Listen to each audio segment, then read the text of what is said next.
Ready to ditch the accounting chaos and unlock financial clarity for your business? Let's dive into how to use Odoo for accounting. First, open the accounting module from your Odoo dashboard. Now, set up your chart of accounts by navigating to the configuration menu, then selecting chart of accounts here. You'll define the categories for your financial transactions, like assets, liabilities, and equity. Customize these to match your specific business needs.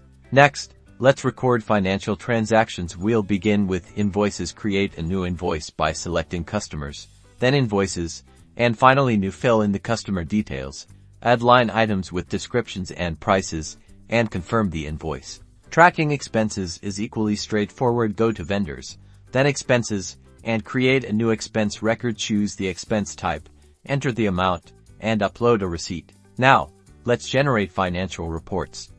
Under the reporting menu, you'll find valuable reports like the balance sheet, profit and loss statement, and cash flow statement. Use these to gain insights into your company's financial performance. Finally, reconcile your bank statements to ensure accuracy. Import your bank statements into Odoo, then match the transactions with your records. This helps you identify discrepancies and keep your accounts up to date. And just like that, you're streamlining your accounting processes and gaining valuable financial insights with Odoo.